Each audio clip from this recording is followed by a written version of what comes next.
Om Swastiastu. Assalamualaikum warahmatullahi wabarakatuh. Salam Namo Buddhaya. Salam sejahtera bagi kita semua. Salam sehat dan bahagia. Yang terhormat Ibu Kepala Sekolah SD Negeri 27 Pengecutan. Yang kami hormati Bapak Ibu pemateri dari calon guru penggerak Angkatan 9 Kota Denpasar. Yang kami hormati pula Bapak Ibu rekan guru yang berbahagia pada hari ini. Puji syukur kita panjatkan kehadiran Tuhan Yang Maha Esa, karena atas rahmat-Nya lah kita bisa berkumpul pada hari ini dalam rangka acara diseminasi budaya positif yang bertempat di SD Negeri 27 Pemecutan.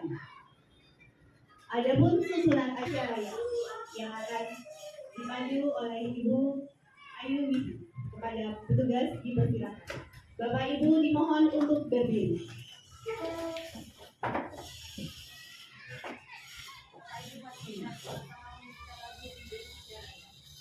Hiduplah Indonesia Raya.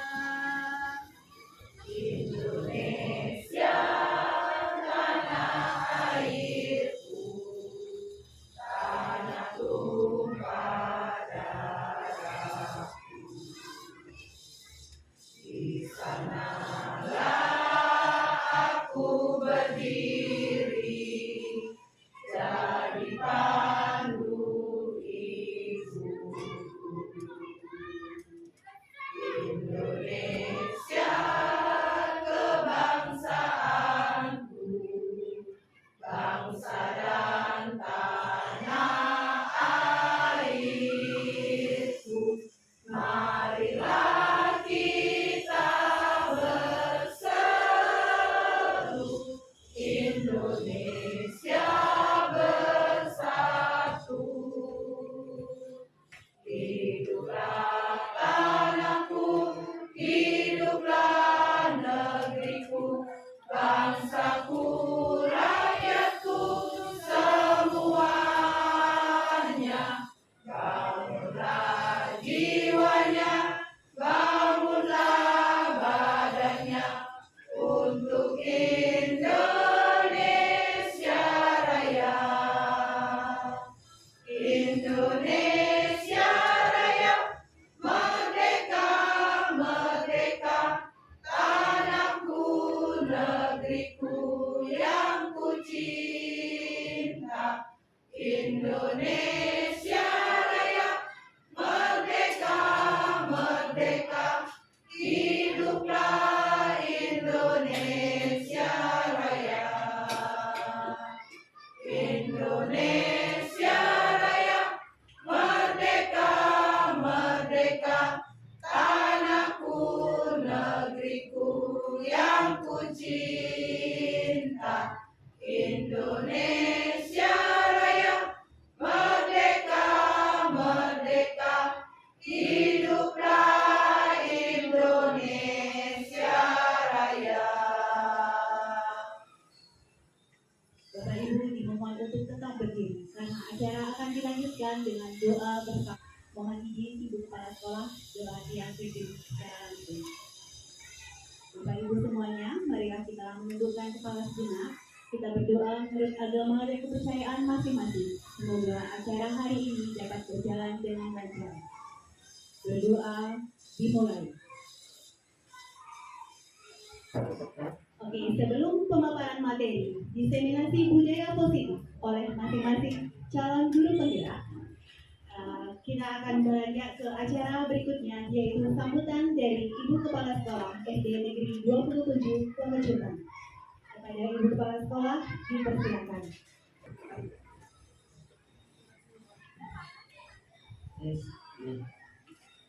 Mohon izin duduk.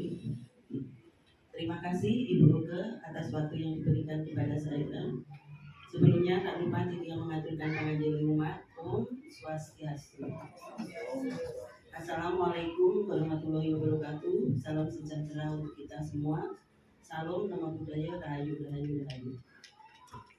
Pertama-tama saya ucapkan selamat kepada 7 CGP, Bu Dayu Ratna, Bu Anissa, Bu Yanti, Bu Uke, terus Pak Bambang, ini yang paling ganteng, satu lagi Bu Ayu Widi. Ya, sudah sampai ke tahap ketiganya. Nah, Ibu mohon sekali dengan adanya kegiatan ini, yaitu budaya positif. Budaya positif, kalau positif berarti kan yang baik-baik ya. Nah, Tiang minta tolong kepada 7 CGP, tularkan hal-hal yang baik-baik kepada teman-teman, juga kepada murid-murid. Terima kasih.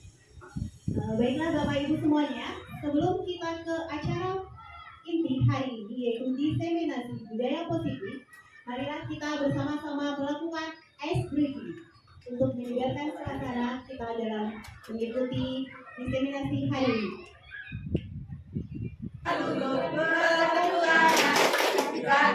Buka tutup, tangan di pinggang nengok, buka tutup, tangan di bahu nengok, buka tutup,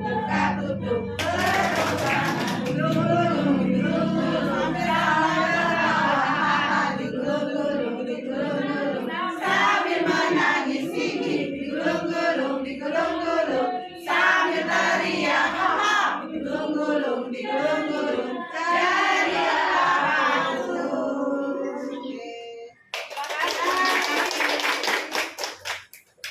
Hebat di negeri SD 27 Pengecutan. Marilah kita belajar bersama, berkolaborasi, serta saling mendukung dalam mewujudkan budaya positif di sekolah. Adapun budaya positif ini terdiri dari beberapa bagian yang akan dibawakan oleh kami dari calon guru penggerak Angkatan 9 Kota Denpasar. Materi tersebut terdiri dari 7 bagian. Pertama, perubahan paradigma belajar, disiplin positif, motivasi perilaku manusia, kebutuhan dasar manusia, 5 posisi kontrol dalam restitusi, keyakinan perilaku, dan yang terakhir, segitiga restitusi. Baiklah, untuk materi pertama dan kedua akan dibawakan oleh Bapak Bambang Suryawan.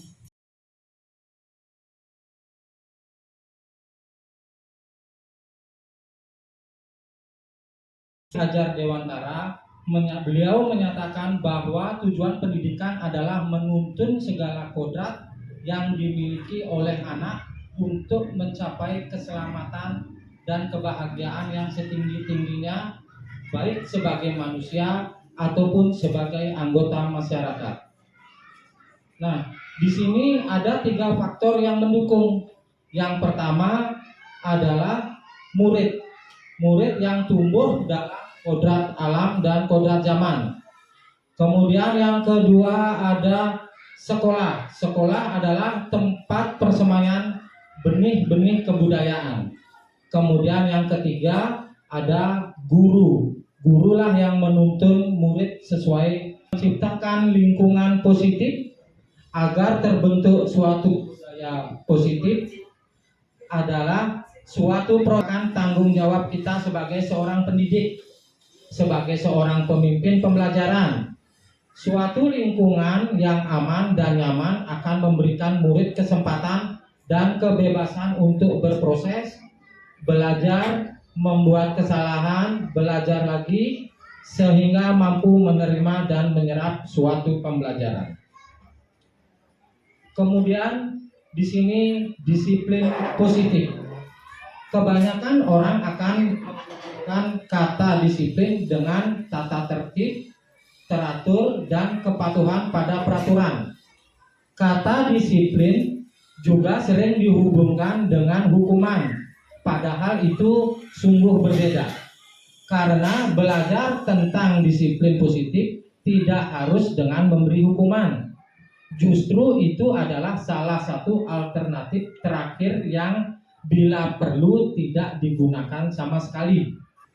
Padahal seseorang yang memiliki disiplin diri berarti mereka bisa bertanggung jawab terhadap apa yang dilakukannya karena berdasarkan tindakan mereka pada nilai-nilai kebajikan universal atau norma yang dianggap positif. Untuk menciptakan disiplin positif tentunya bukan lagi menggunakan hukuman, melainkan dengan pembiasaan positif yang murid yakini tentang nilai kebajikan. Disiplin positif dapat diartikan sebagai bentuk kontrol diri, yaitu belajar untuk kontrol diri agar dapat mencapai suatu tujuan mulia. Tujuan mulia dari penerapan disiplin positif adalah agar terbentuk murid-murid yang berkarakter, berdisiplin, santun, jujur, peduli, bertanggung jawab, dan merupakan pembelajar sepanjang hayat sesuai dengan standar kompetensi lulusan yang diharapkan. Jadi tugas kita adalah menciptakan murid-murid yang memiliki disiplin diri. Ibu Ayu Widi, untuk Ibu Ayu Widi saya persilakan.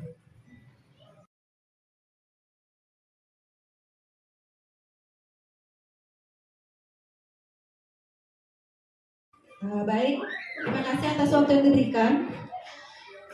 Sekarang saya akan menjelaskan motivasi perilaku manusia. Di dalam motivasi perilaku manusia, di sini ada 3 motivasi perilaku manusia. Yang pertama yaitu untuk menghindari ketidaknyamanan atau hukuman. Ya, itu termasuk di dalam motivasi eksternal. Kemudian yang kedua, untuk mendapatkan imbalan dari orang lain atau institusi. Ya, yang juga masuk ke dalam motivasi eksternal. Kemudian yang ketiga, untuk menghargai diri sendiri. Ya, yaitu masuk ke dalam motivasi internal, ya, dari dalam diri sendiri dengan tujuan disiplin positif. Seperti yang diketahui, motivasi perilaku manusia ini, ya, tugas kita sebagai guru di sini menciptakan murid-murid yang memiliki motivasi nilai-nilai kebajikan karena keingintahuannya sendiri. Murid datang ke sekolah tepat waktu karena ingin menghargai dirinya sendiri, bukan karena takut akan peraturan dan hukuman atau ingin mendapatkan pujian dari orang lain. Ya. Oke. Lalu bagaimana murid datang ke sekolah tidak tepat waktu? Apakah hukuman, konsekuensi atau restitusi? Adakah Bapak Ibu yang bisa menjawab? Kira-kira apa? Jika ada murid yang terlambat atau datang tidak waktu, sebaiknya kita sebagai guru itu bagaimana? Memberikan hukuman atau konsekuensi atau memberikan restitusi? Kalau dari saya, jika murid datang terlambat, itu kita dapat berikan hukuman. Seperti itu. Misalkan hukumannya membersihkan jendela atau menulis, bisa di dalam kelas menulis lebih dari teman yang lain. Memberikan hukuman. Kalau Bu Novi memberikan hukuman, Bapak Ibu yang lain, sebaiknya hukuman itu baik nggak diberikan untuk murid? Ya?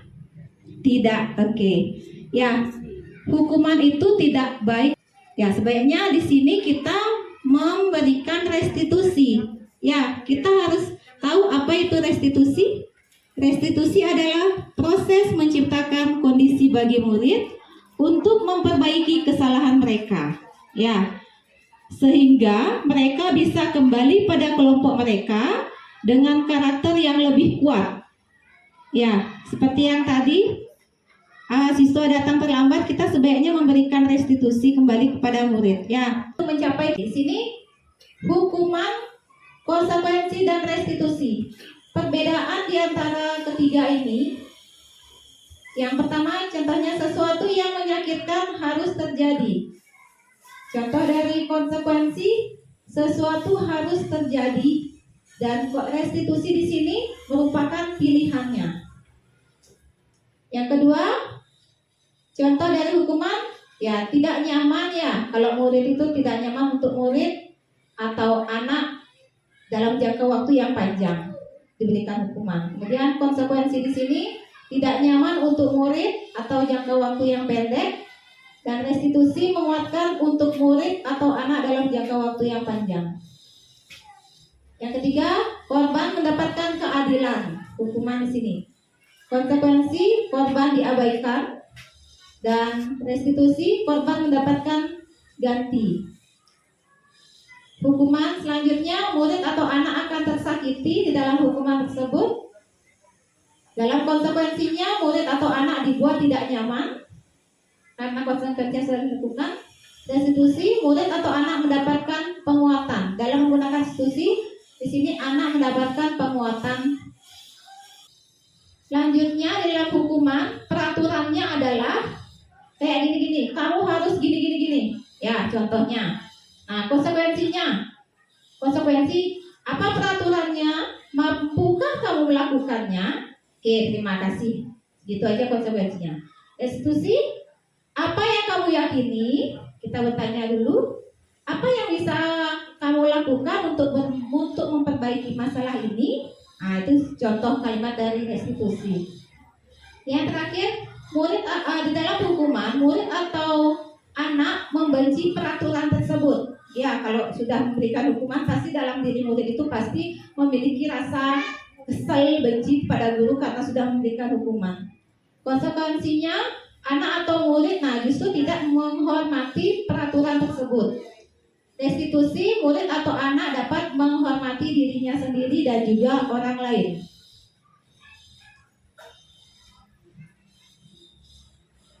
Selanjutnya, hukumannya, murid atau anak belajar menyembunyikan kesalahan dalam hukuman tersebut.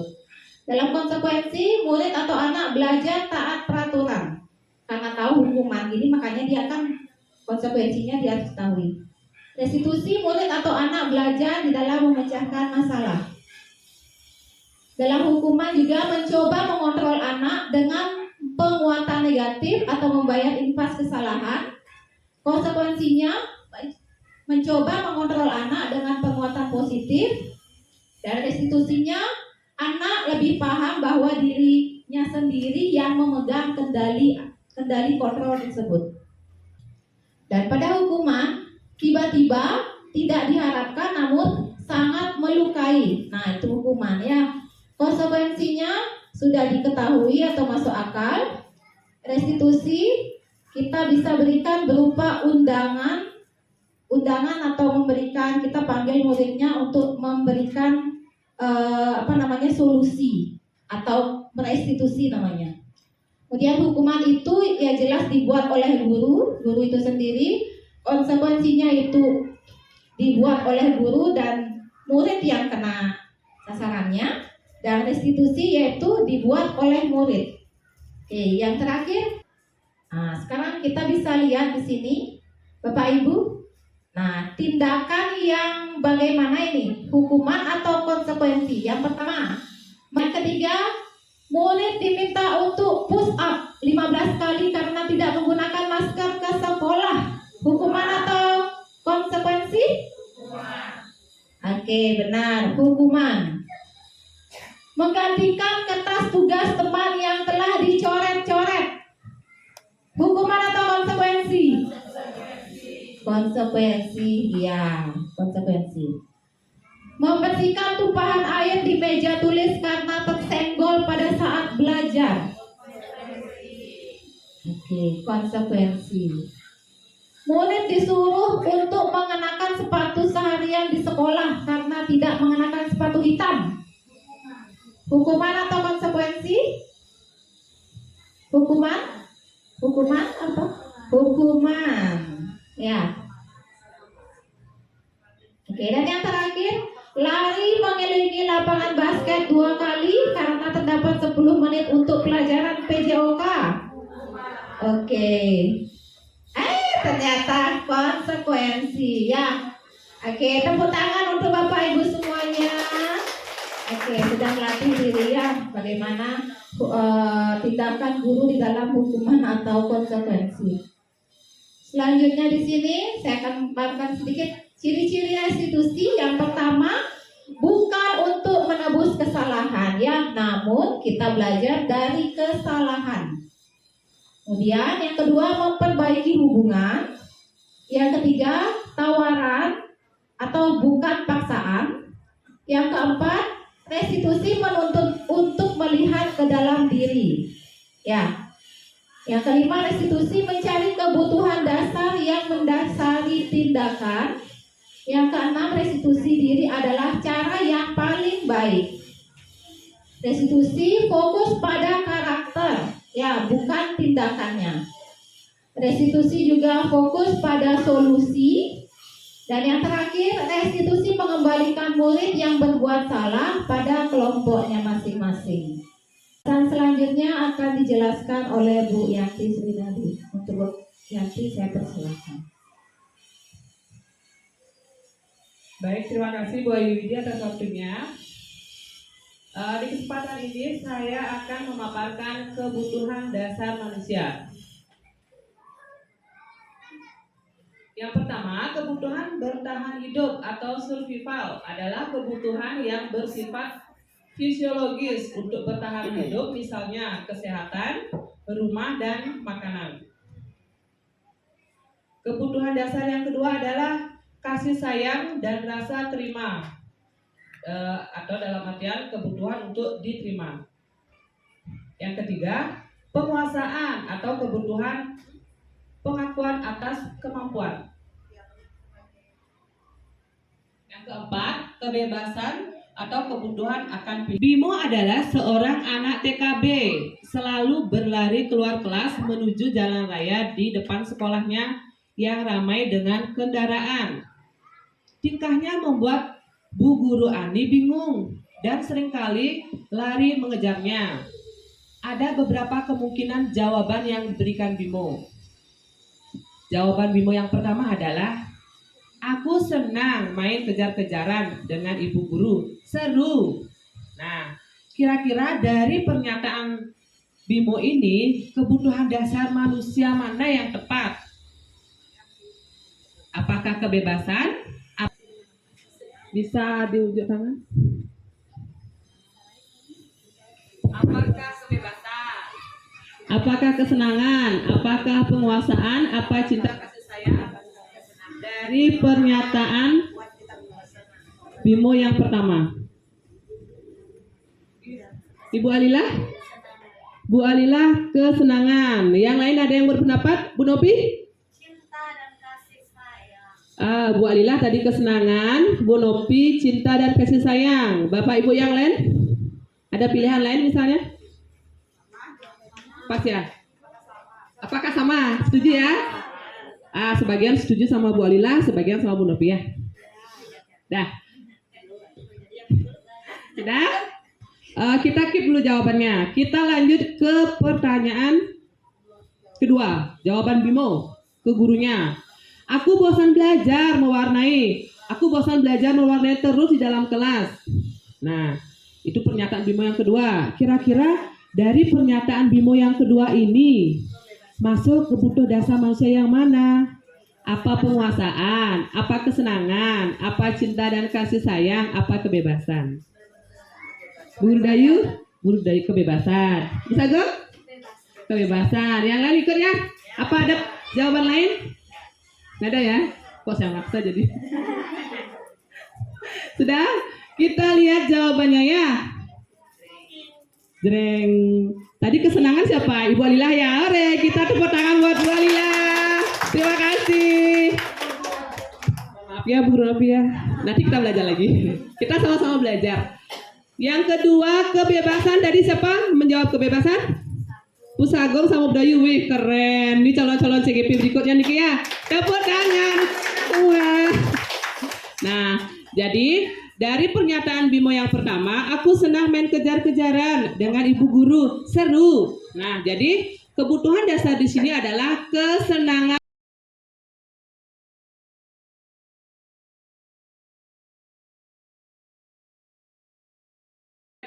Nah, selanjutnya restitusi 5 posisi kontrol dibawakan oleh Ibu Anissa. Ibu Anissa yang silakan.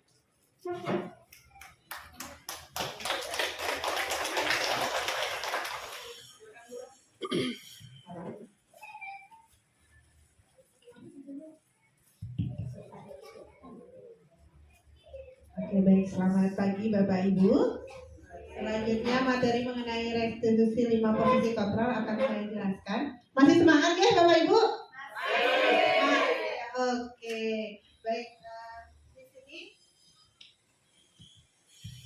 tadi kan sudah dijelaskan oleh pertama dari Pak Bambang mengenai budaya positif, yang kedua mengenai dari Bu Ayudi mengenai perbedaan hukuman, konsekuensi dan restitusi. Ya, terus ada 5 kebutuhan dasar yang diperlukan oleh siswa atau kita sebagai manusia umumnya. Nah, selanjutnya di sini 5 posisi kontrol. Ini terkait posisi kita sebagai guru ya, sebagai guru dalam menghadapi permasalahan anak-anak. Kita masih di posisi yang mana? Jadi di sini ada posisi yang pertama yaitu sebagai penghukum. Penghukum di sini adalah menyakitkan ya, menyakitkan bagi anak. Ya, baik itu menyakitkannya secara fisik maupun verbal. Kalau konsekuensi dia bentuk tanggung jawab dari apa yang sudah siswa lakukan. Namun di sana solusi masalahnya masih dari guru. Jadi bukan dari siswa menyadari kesalahannya, terus dia berpikir solusinya. Tapi kalau sudah direstitusi, kita berharapnya siswa mampu menyelesaikan masalahnya sendiri. Jadi dia mampu menyadari kesalahannya dan menjadi pribadi yang lebih baik. Terus yang terakhir yaitu, nah ini yang diharapkan ya, posisi manajer inilah yang diharapkan dimiliki oleh seorang guru. Jadi manajer ini adalah posisi di mana guru berbuat sesuatu bersama dengan murid. Mempersilahkan murid mempertanggungjawabkan perilakunya. Mendukung murid agar dapat menemukan solusi atas permasalahannya sendiri.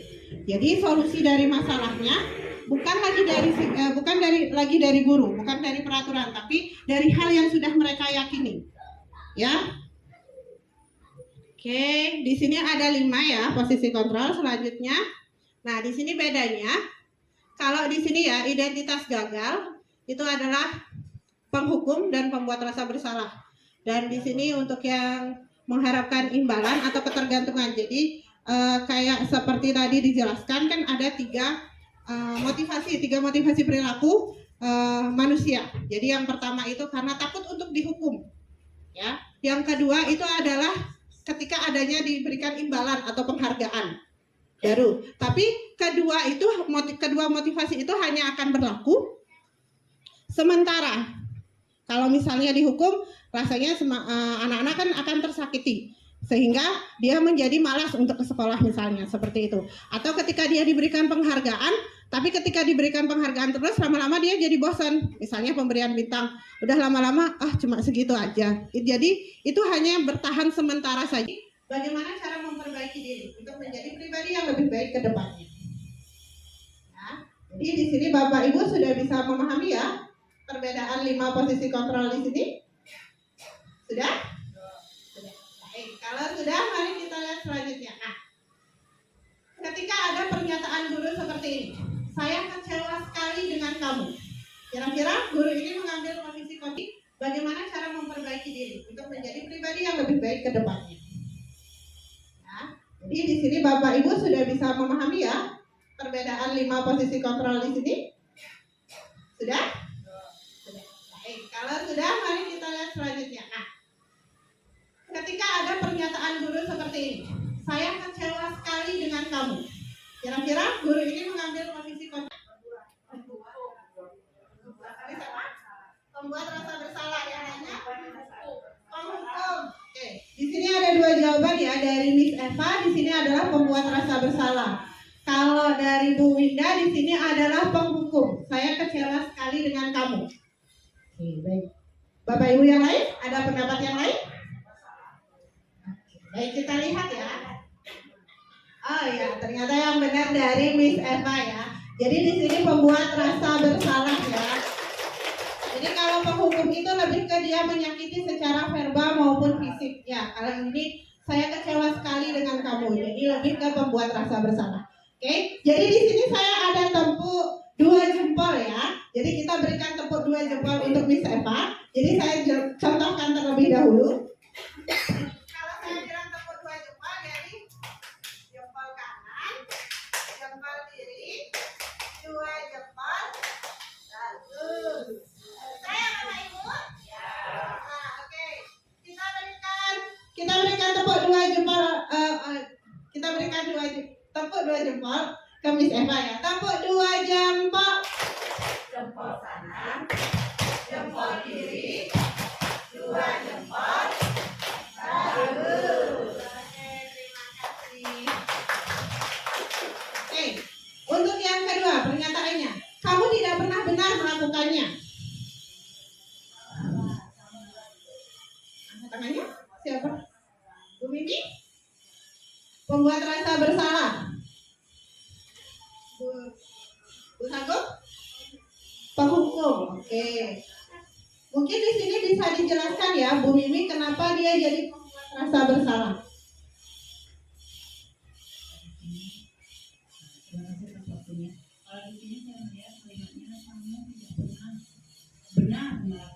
Sebagai penghukum karena seperti gurunya mengatakan kekerasan verbal, jadi bisa menyakiti hati siswa. Jadi seperti itu. Terima kasih.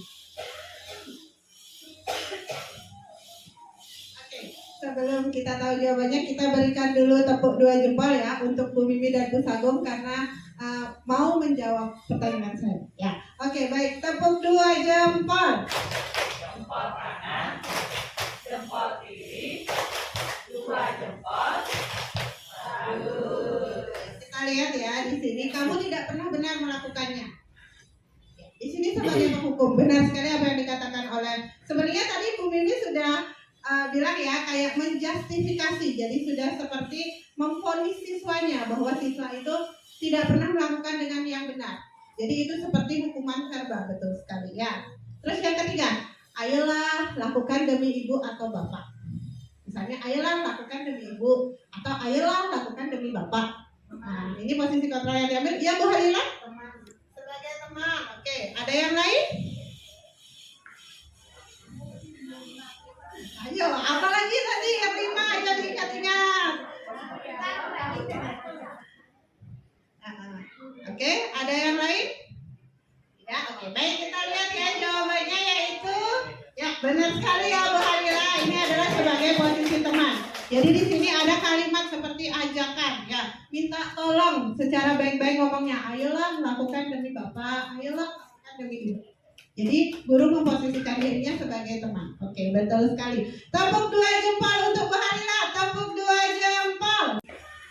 Apakah kamu mau mendapatkan stiker bintang hari ini? Bu Halila? Pemantau. Yang lainnya? Ini siapa? Teman. Ada lagi? Ada lagi yang lain? Tidak. Baik, kita cek ya. Berarti di sini pilihannya antara pemantau dan teman. Baik, kita lihat. Jadi yang benar di sini adalah pemantau ya, betul sekali ya. Jadi dia mendapatkan ada penghargaan yang diberikan. Terus yang ke-5, pernyataannya adalah bagaimana kamu bisa menyelesaikan masalah ini? Bagaimana kamu bisa menyelesaikan masalah ini? Manajer, semua setuju ya? Manajer, baik. Ya, betul sekali ya. Ketika kita sudah meminta kepada siswa, menanyakan ke siswa bagaimana dapat menyelesaikan masalah ini. Jadi membiarkan siswa untuk berpikir, ya, memahami nilai-nilai keyakinan yang sudah dia peroleh. Terus yang terakhir, kamu selalu paling terakhir. Kamu selalu yang paling terakhir. Berarti ini adalah ya, betul sekali penghukum karena di sini menggunakan kalimat yang menyakitkan ya. Jadi kamu selalu memberikan murid, selalu menjustifikasi, memvonis sehingga membuat siswa merasa disakiti. Oke, untuk segitiga restitusi, baik, dari saya cukup sekian. Untuk segitiga restitusi akan dijelaskan oleh rekan saya kepada Ibu Dayu, dipersilakan.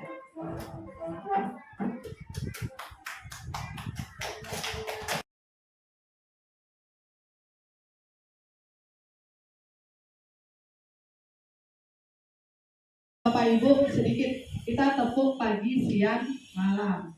Jika tepuk pagi, silakan 1 kali tepuk. Siang 2 kali, sore 3 kali, dan malam tidak tepuk. Ya, konsentrasi. tepuk pagi, tepuk siang, tepuk sore, tepuk malam. Ya, bagus sekali. Oke, lagi sekali tepuk malam, Bapak Ibu. Ya, oke. Tadi teman-teman saya sudah menjelaskan panjang lebar tentang bagian-bagian dari disiplin positif. Tadi ada di sana tentang paradigma, lalu restitusi, hukuman, konsep restitusi. Segitiga restitusi merupakan sebuah tahapan untuk memudahkan para guru dan orang tua dalam melakukan proses untuk menyiapkan anaknya untuk melakukan restitusi. Menyelesaikan masalah yang sering kita hadapi, misalnya di kelas anak-anak membuang sampah. Jangan kita langsung, kamu ambil. Kita melakukan dialog terlebih dahulu dengan melakukan segitiga restitusi. Ya. Nah, selanjutnya, segitiga restitusi adalah suatu proses dialog, seperti yang saya bilang tadi, yang dijalankan oleh guru atau orang tua agar dapat menghasilkan murid yang mandiri dan bertanggung jawab. Kita menggunakan dengan segitiga restitusi. Ya, apa saja? Nah, masalah itu supaya kita mengajarkan siswa itu bertanggung jawab. Oh, berarti saya salah. Tidak langsung menghukum dia, kamu salah, kamu harus begini. Nah, kita tidak boleh lagi menghukum anak. Seperti tadi, suruh nulis 100 kata, 1000 kata, suruh lari keliling. Nah, tetapi kita berdialog, kita tanyakan, apa masalahnya? Bisa nggak memperbaikinya? Nah, seperti itu. Nah, kita lihat segitiga restitusi itu apa saja. Di sini, yang pertama adalah menstabilkan identitas. Kita bertanya, setiap orang pasti pernah melakukan kesalahan. Seperti itu kita ngomong. Kamu bukan satu-satunya yang pernah melakukan hal ini. Yang kedua, validasi tindakan yang salah. Kita memvalidasi kesalahan dia apa. Misalnya membuang sampah. Nah, kamu tahu nggak? Kamu berbuat salah. Apa yang kamu lakukan tadi? Nah, seperti itu. Ini ada beberapa pertanyaan yang bisa Bapak Ibu ucapkan. Misalnya, kamu tentu punya alasan mengapa melakukan itu. Lalu, adakah cara yang lebih efektif untuk mendapatkan apa yang kamu butuhkan? Nah, yang terakhir adalah menanyakan keyakinan. Ya, kita harus nanti sebelum melakukan itu kita membuat keyakinan. Baik keyakinan di sekolah maupun keyakinan di kelas. Apa itu keyakinan kelas? Bagaimana kita membuat keyakinan kelas sehingga siswa itu bisa bertanggung jawab untuk menyelesaikan masalahnya. Nah, di sini dalam menanyakan keyakinan, kita bisa bertanya tentang keyakinan kelas apa yang telah kita sepakati. Kamu ingin menjadi orang yang seperti apa? Seperti itu, ada beberapa pertanyaan. Kita akan membahas lebih detail tentang apa itu menstabilkan identitas. Ya. Untuk membuat anak yang merasa gagal karena berbuat salah menjadi positif terhadap dirinya. Guru berkata, kita harus di sini kita diajarkan untuk tidak memarahi anak di depan orang-orang. Ya, sebenarnya ya itu salah satu disiplin positif yang harus kita terapkan. Makanya kita melakukan dialog, panggil dia ke ruang guru. Kita ganti bahasanya dengan kalimat positif. Misalnya, berbuat salah itu hal yang manusiawi. Ya, kita ganti bahasa. Lalu, tidak ada manusia yang sempurna. Siapa yang benar, siapa yang salah? Bapak Ibu lebih tertarik untuk menyelesaikan masalah. Kalau kamu menyalahkan dirimu sendiri terus-menerus, apakah kamu bersikap baik pada dirimu sendiri? Seperti itu. Itu kalimat yang bisa kita pakai sebelum kita langsung bertanya. Kita tanya dulu. Nah, seperti itu kalimat pemukanya. Lalu selanjutnya baru Nah, validasi tindakan yang salah yaitu membantu murid mengenali basic need atau kebutuhan dasar yang ingin dipenuhinya ketika melakukan kesalahan itu.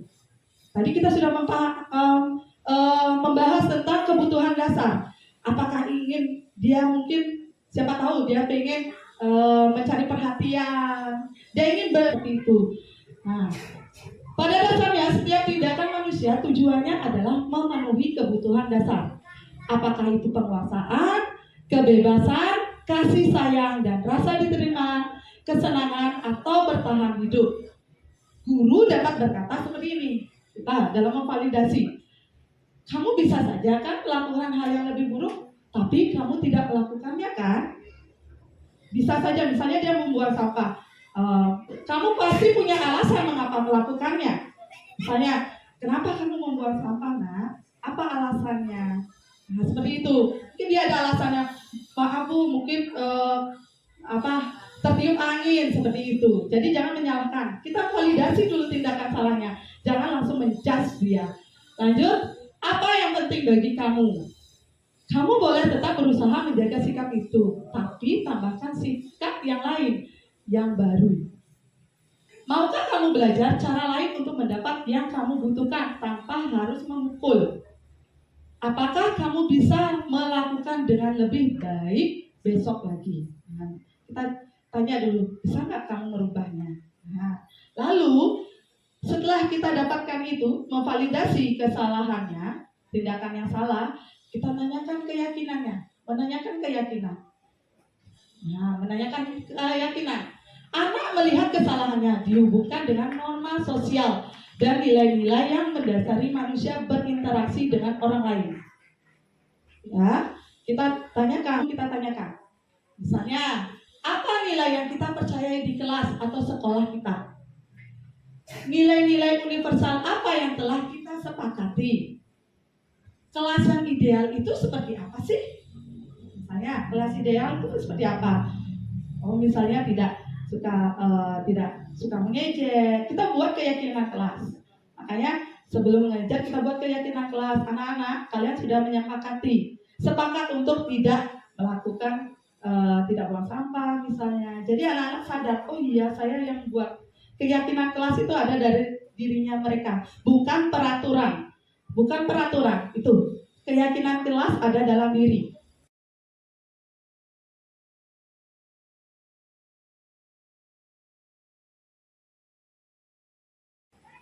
Baiklah, terima kasih atas waktunya. Di sini saya akan membawakan materi yang terakhir, yaitu keyakinan kelas. Bapak Ibu semuanya, tadi sudah dijelaskan oleh Bu Dayu, yaitu tentang segitiga restitusi. Yang pertama, dan ada bagian dari segitiga restitusi itu yang terakhir, yaitu menanyakan keyakinan. Nah, di sini saya akan mencoba menjelaskan apa itu keyakinan kelas. Bapak Ibu pasti sudah tahu ya, di sekolah, masing-masing sekolah sudah ada yang namanya peraturan sekolah. Oke. Karena sudah ada peraturan sekolah, kita tetap perlu untuk membuat yang namanya keyakinan kelas atau keyakinan di sekolah itu. Nah sekarang, mengapa keyakinan itu harus kita buat? Padahal sudah ada peraturan. Kenapa tetap kita harus membuat yang namanya keyakinan? Nah di sini saya akan memberikan 2 pertanyaan pemantik untuk nanti Bapak Ibu bisa memahami kenapa kita perlu membuat yang namanya keyakinan. Oke, ada pertanyaan pertama. Mengapa kita memiliki peraturan tentang penggunaan helm pada saat mengendarai kendaraan roda 2 atau motor? Oke, sebelum ke pertanyaan kedua, silakan Bapak Ibu menanggapi pertanyaan pertama. Mengapa Bapak Ibu memakai helm saat berkendaraan roda 2? Ya, Bu Mimi. Oke, menurut Bu Mimi untuk menjaga keselamatan terutama bagian kepala. Ada yang mau menanggapi lagi? Oke, Bu Winda, persilakan. Oke, agar tidak terkena tilang atau razia. Ada lagi? Oke, Bu Halila. Karena memakai helm kita mengikuti peraturan yang ditetapkan oleh pemerintah untuk perlindungan kita sendiri dan untuk kenyamanan di jalan raya. Oke, komplit sekali ya jawaban dari Bu Halila. Pertama untuk menaati peraturan dari pemerintah, kemudian menjaga keselamatan diri, dan keamanan di jalan. Ada lagi jawaban yang lain atau sudah sama semua? Tentang penggunaan masker dan mencuci tangan setiap saat. Kira-kira jawabannya? Iya, dari Pak Dudi? Untuk selalu menjaga kesehatan. Ada jawaban yang lain? Untuk menjaga kebersihan. Untuk menghindari penyebaran virus. Oke, terima kasih dari Pak Dudi, Bu Putu dan Bu Sagung. Dari dua pertanyaan tadi, mari kita telah sama-sama. Ya, dari pertanyaan pertama, kenapa kita memakai helm? Ada yang menjawab itu karena peraturan. Benar, ya, karena itu suatu peraturan dari pemerintah yang harus kita taati. Namun, di balik kita menaati peraturan, itu merupakan suatu hal yang untuk keselamatan diri kita sendiri. Dan untuk pertanyaan kedua, kenapa kita memakai masker dan mencuci tangan? Karena itu untuk, tadi jawabannya ada yang untuk kesehatan. Oke, jawaban keselamatan dan kesehatan itu, coba kita buktikan jawabannya. Untuk jawaban pertama untuk keselamatan, jadi benar ya. Tepuk tangan untuk Bapak Ibu semua. Dan yang kedua untuk kesehatan dan keselamatan. Nah, nilai-nilai kesehatan, keselamatan, inilah yang disebut nilai keyakinan. Nilai keyakinan itu adalah, nah, nilai-nilai keselamatan atau kesehatan inilah yang kita sebut dengan sebagai suatu keyakinan, yaitu nilai-nilai kebajikan universal. Nilai kebajikan universal ini adalah nilai yang disepakati secara tersirat dan tersurat lepas dari latar belakang suku, negara, bahasa, maupun agama. Oke, kegiatan-kegiatan apa saja yang bisa dilakukan agar dapat menentukan keyakinan suatu sekolah ataupun keyakinan kelas. Nah, Bapak Ibu sudah paham ya kenapa kita perlu membuat yang namanya keyakinan. Walaupun di sekolah sudah ada yang namanya peraturan. Tetapi dari masing-masing guru kita perlu membuat keyakinan di kelas. Adapun kegiatan yang bisa kita lakukan untuk dapat menentukan keyakinan suatu sekolah ataupun keyakinan kelas, pertama menciptakan program kebajikan. Kedua, pembentukan keyakinan sekolah atau kelas. Nah, keyakinan kelas ini bersifat lebih abstrak daripada peraturan yang lebih rinci dan konkret. Kedua, keyakinan kelas berupa pernyataan-pernyataan universal. Kemudian pernyataan keyakinan kelas senantiasa dibuat dalam bentuk positif. Ada beberapa langkah yang bisa dilakukan dalam menyusun keyakinan kelas. Pertama, guru mengajak murid membayangkan kelas impian. Kelas impian mereka seperti apa? Kedua, guru mempersilakan murid curang pendapat tentang peraturan yang disepakati di kelas. Ketiga, catatlah masukan-masukan murid tentang keyakinan mereka dalam sebuah kertas besar atau bisa meminta murid menempelkan sendiri. Nanti Bapak Ibu bisa berkreasi sesuai kreativitasnya masing-masing. Lalu susunlah masukan-masukan tersebut dalam bentuk kalimat positif. Misalnya, ada siswa yang memberikan keyakinan mereka, jangan datang terlambat ke sekolah.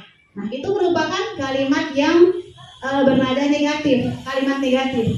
Kita ubah, kita bersama-sama mengubah kalimat negatif itu ke dalam kalimat positif, yaitu datang ke sekolah tepat waktu. Berikutnya, tinjau kembali daftar curang pendapat yang sudah dicatat. Mungkin masih terdapat pernyataan yang berupa peraturan. Selanjutnya, ajak murid-murid untuk menemukan nilai kebajikan atau keyakinan yang dituju dari peraturan tersebut. Nilai kebajikan ini akan menjadi sebuah payung. Setelah selesai, mintalah murid menandatangani keyakinan tersebut secara bersama-sama sebagai bukti mereka menyetujui apa yang telah mereka yakini. Jadi setelah keyakinan kelas kita bentuk dan selesai dibuat, terakhir ditandatangani oleh semua siswa. Jadi keyakinan kelas itu lebih sah dan lebih bisa. Jadi mereka akan selalu mengingat apa keyakinan kelas yang mereka miliki. Oke, demikianlah penjelasan tentang keyakinan kelas. Semoga Bapak Ibu dapat memahaminya dan dapat mengimplementasikan nanti di kelas masing-masing.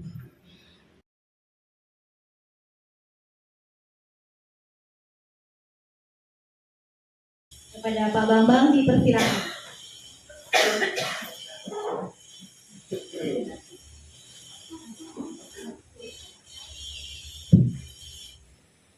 Ya, terima kasih atas waktunya. Di sini saya sudah melakukan praktek baik budaya positif. Di sini praktek baik penerapan segitiga restitusi. Di sini saya mengambil 2 contoh kasus. Yang pertama, kasus 1. Yurika membuang sampah sembarangan karena dia tidak terbiasa membuang sampah pada tempatnya. Mari kita lihat videonya. Mungkin ini suaranya terlalu kecil.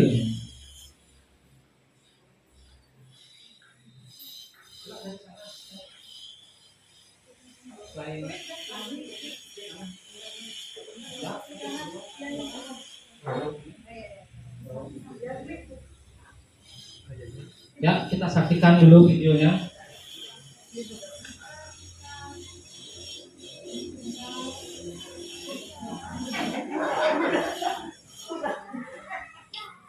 Ya, seperti itu wajah saya kalau di video.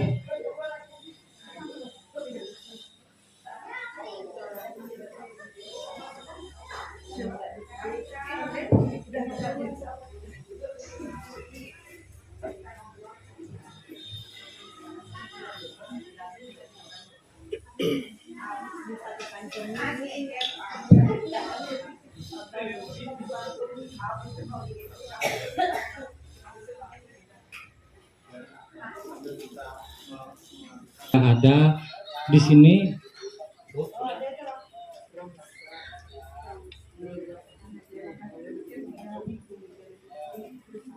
Di sini saya sudah menerapkan segitiga restitusi. Yang pertama, kita tidak langsung menghukum atau memarahi siswa, tapi kita yang pertama memanggilnya, menanyakan apa alasan anak tersebut bisa melakukan hal seperti itu, membuang sampah sembarangan. Ternyata si Yurika ini dia mengatakan bahwa dia sudah terbiasa membuang sampah sembarangan. Itu untuk di rumah dia, karena tempat sampahnya jauh. Itu alasan dari Yurika. Maka di sini saya memberikan pengertian, penjelasan bahwa itu tidak boleh dilakukan. Kemudian saya juga sudah menanyakan keyakinan kelas, karena kita sudah membuat keyakinan kelas. Keyakinan kelas yang dilanggar adalah yaitu yang salah satunya menjaga kebersihan lingkungan sekolah. Itu berarti dia melanggar keyakinan menjaga kebersihan lingkungan sekolah. Sekarang kita ke kasus yang kedua. Deva tidak mengumpulkan tugas di kelas. Deva mengantuk karena semalaman bermain sosial media. Saya memanggil salah satu siswa karena dia tidak mengumpulkan tugas, karena dia mengantuk. Padahal dia pada saat itu sekolah, tetapi dia tidak mengumpulkan tugas. Kemudian saya bertanya, kenapa dia melakukan hal itu? Ternyata si siswa ini dia bermain HP, menonton TikTok, dia bermain media sosial sampai larut malam, sehingga pada saat jam pembelajaran dia mengantuk. Kemudian saya menanyakan keyakinan yang mana yang dia langgar dari keyakinan yang telah disepakati. Jadi dia melanggar disiplin dan tanggung jawab karena dia tidak mengumpulkan tugas. Jadi di situ dia termasuk keyakinan kelas tentang tanggung jawab dan disiplin. Sekarang tentang keyakinan kelas. Di sini saya membuat keyakinan kelas bersama murid kelas 3A. Karena di sini tidak bisa menampilkan video, saya tampilkan foto saja cara membuat keyakinan kelas. Kelas yang diimpikan. Kita memberikan kesempatan kepada masing-masing siswa untuk menuliskan keyakinan kelasnya. Apa yang ingin dia sampaikan atau dia tulis boleh, bebas. Nanti akan disaring mana yang akan kita pakai. Ini hasil-hasilnya mungkin bisa terlihat dari tempat duduk Bapak Ibu. Ya, bisa terlihat gambarnya kalau tulisannya memang susah untuk dilihat. Ya, Bu Anissa disetel lagi videonya, ini video terakhir dari saya. Mudah-mudahan ada suaranya.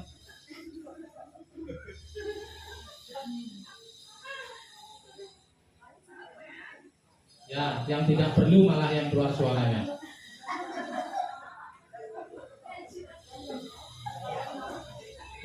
Ini video hasil akhir dari keyakinan kelas.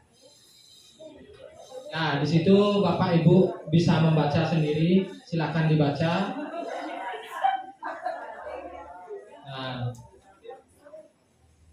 demikian praktek baik yang sudah saya lakukan. Berikutnya bisa dilanjutkan dengan Bu siapa lebih dulu, Bu Yanti. Silakan untuk Bu Yanti.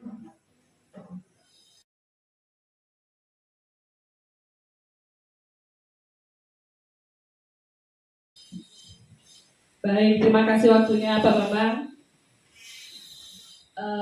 Tiba saatnya saya berbagi praktik baik yang saya lakukan di kelas. Di sini ada 2 praktik baik yang saya lakukan.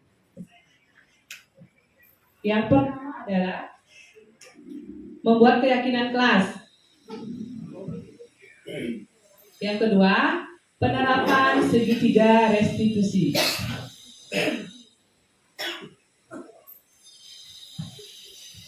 Yang pertama, membuat keyakinan kelas.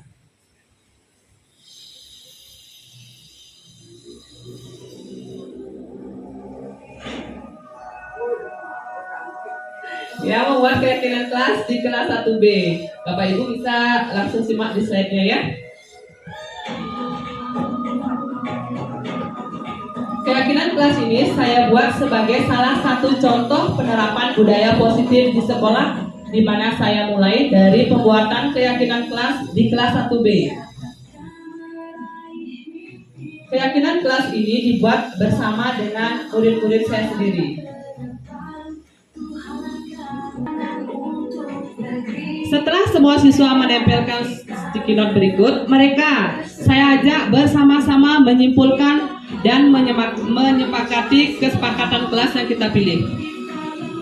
Nah, di sini ada foto-foto atau dokumentasi kesepakatan kelas yang saya buat.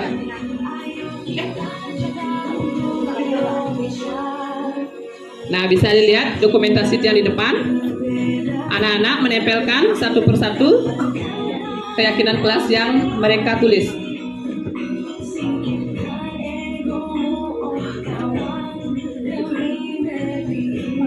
Nah, di sini juga saya memilih dari banyaknya keyakinan kelas yang anak-anak tulis. Saya tidak memilih semua. Saya pilih cukup 5 saja agar mudah dimengerti dan mudah dipahami oleh anak-anak saya di kelas 1B.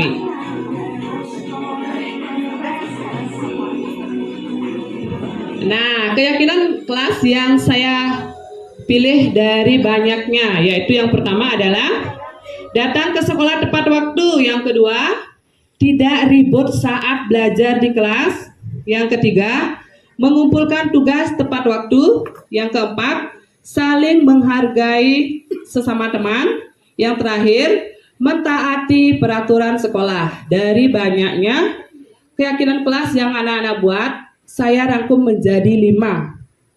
Inilah kesepakatan kelas saya di kelas 1B. Yang kedua adalah penerapan segitiga restitusi saya di kelas.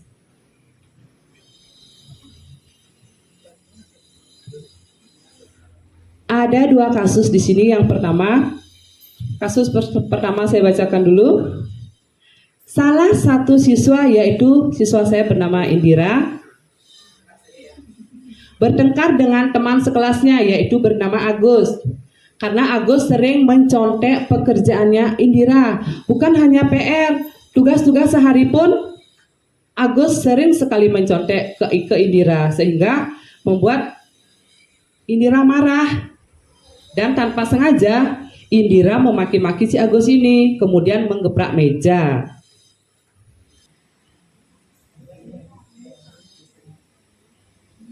Ternyata sama ya, sama Pak Bambang, suaranya nggak kedengaran. Di sini saya menanyakan kepada Indira, karena tadi ada laporan dari ketua kelas. Indira bertengkar di kelas dengan Agus. Saya tanyakan kenapa. Sama seperti Pak Bambang tadi, kita tidak langsung menghukum anak tersebut, tetapi kita tanya alasannya kenapa Indira marah. Nah, setelah Indira memaparkan atau menjelaskan alasannya dia marah, memaki-maki Agus. Nah, saya sebagai wali kelas memahami apa yang dialami Indira. Kita pun di posisi Indira akan melakukan hal yang sama seperti yang dilakukan Indira. Dia kesel, dia sudah capek-capek berpikir, bergadang buat PR, sampai di sekolah dicontek sama temannya. Kita juga merasakan hal yang sama, mungkin teman-teman yang lain juga merasakan hal yang sama di kelas. Nah, di sini saya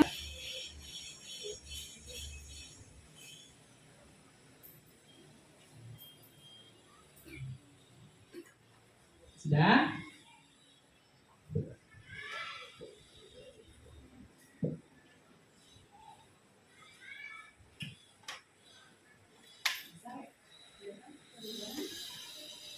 Ini testimoni dari Indira.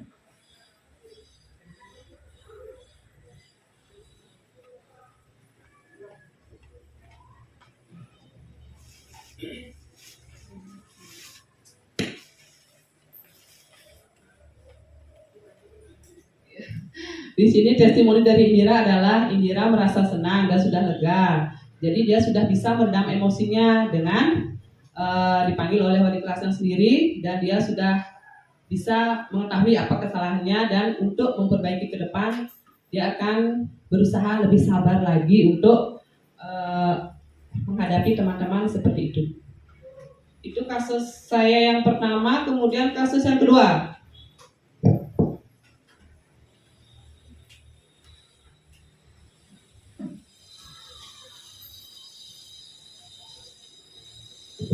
Nah, di kasus yang kedua ini adalah saya sendiri mendapat laporan dari guru piket bahwa salah satu siswa saya bernama Degus sering terlambat datang ke sekolah karena bangun kesiangan akibat sering bermain HP sampai larut malam.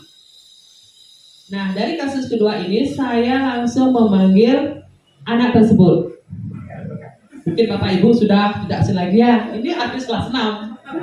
Siapa yang tidak kenal?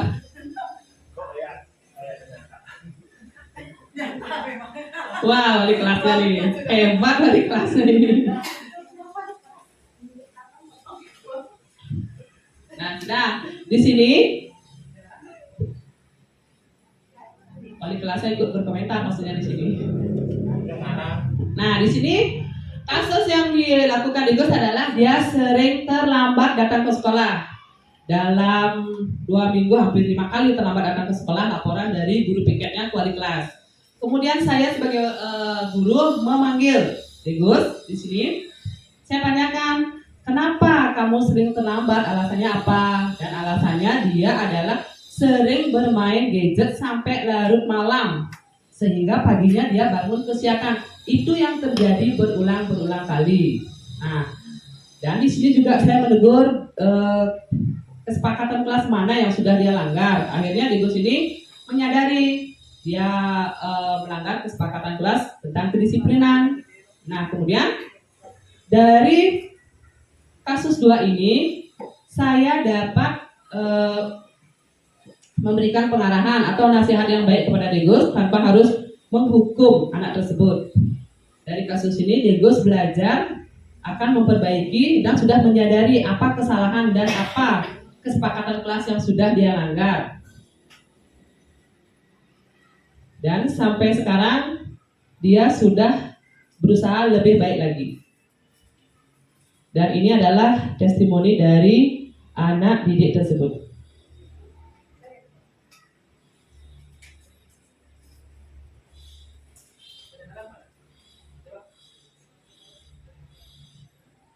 Ya, sama juga tidak kedengarannya. Di sini testimoninya adalah sama seperti Indira tadi. Diego sudah merasa lega dan sudah dia mengakui kesalahannya dan tidak akan mengulangi pelanggaran-pelanggaran yang sudah dia lakukan.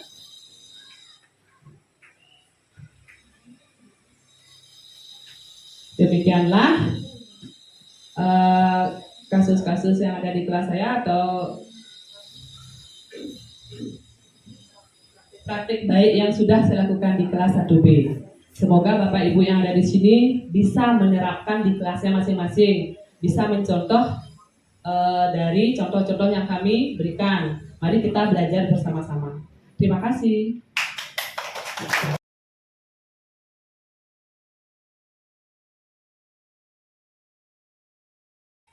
Nah, baik, terima kasih atas waktu yang diberikan. Saya akan berbagi praktik baik yang telah saya lakukan mengenai budaya positif. Yang pertama, saya melakukan praktik baik mengenai segitiga restitusi di sini yang sudah dijelaskan tadi.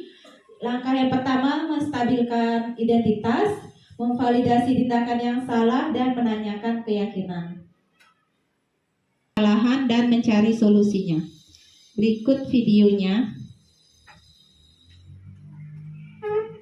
Nah, ini ketika murid saya, ini bernama Ahmad Rio ya, dia datang terlambat ketika pembelajaran matematika sudah dimulai. Oke, saya menanyakan, kemudian saya mempersilahkan duduk, kemudian nanti baru saya panggil Ahmad Rio-nya dan menanyakan kenapa dia bisa terlambat ya. Nah, ini contoh penerapan segitiga restitusinya. Yang pertama, seperti yang dijelaskan tadi, menstabilkan identitas. Di sini saya menanyakan kepada Ahmad Rio mengapa bisa terlambat datang ke sekolah. Ya, karena dia sudah 3 hari tidak sekolah. Ya, karena begadang katanya. Begadang diajak sama orang tuanya nonton TV gitu. Kemudian saya menanyakan tindakan memvalidasi tindakannya yang salah. Kemudian saya memberikan pertanyaan lagi bagaimana solusinya biar Rio nanti di kemudian hari tidak terlambat lagi seperti itu. Ternyata Ahmad Rio, saya tanya, masih ingat nggak tentang keyakinan kelas yang telah kita sepakati bersama? Ternyata dia masih ingat ya, untuk datang atau hadir tepat waktu. Oke, dan dia juga berjanji tidak akan mengulangi kesalahannya dia lagi untuk datang terlambat ke sekolah. Nah, ini sini Zelanya,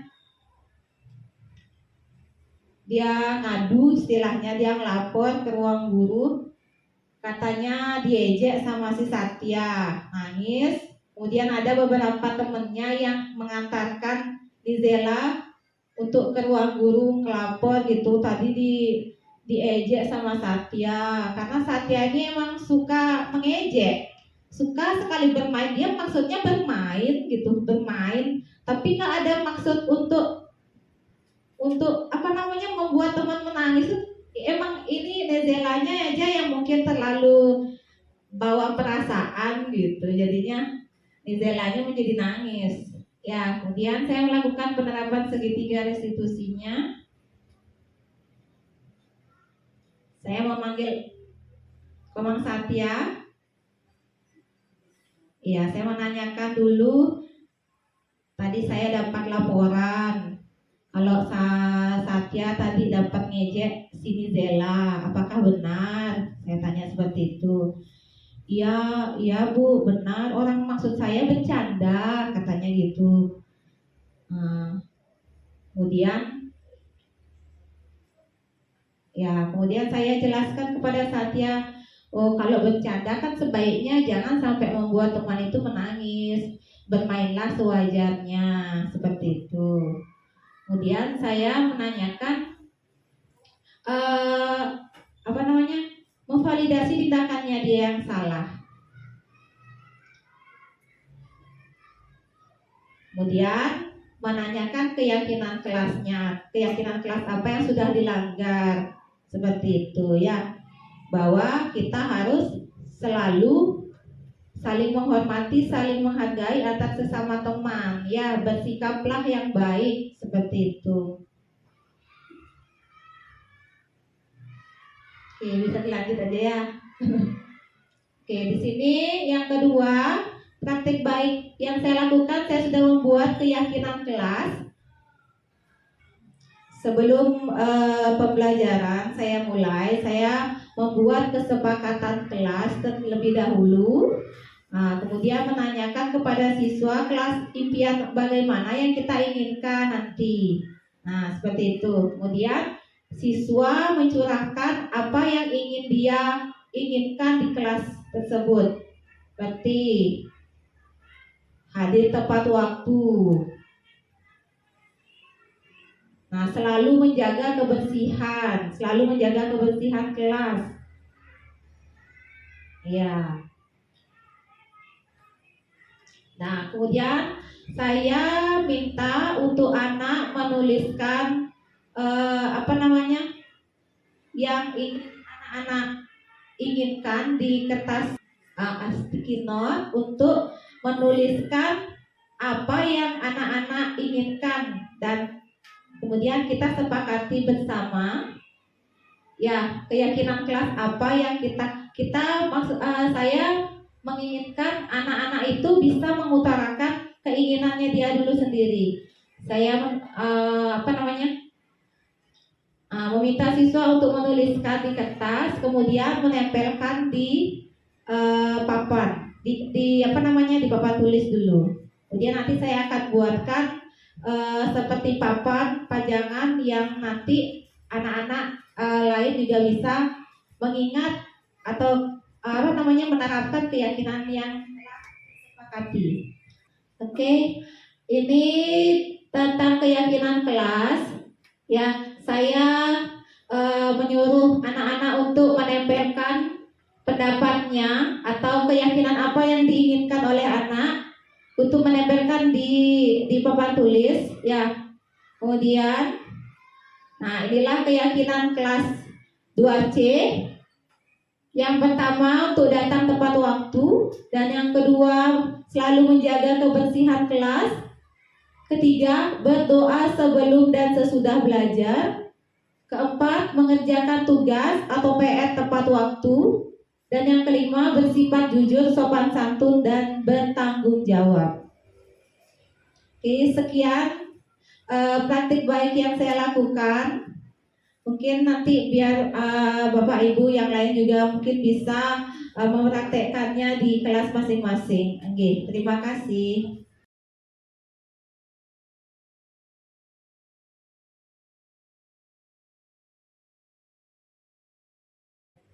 Siang Bapak Ibu.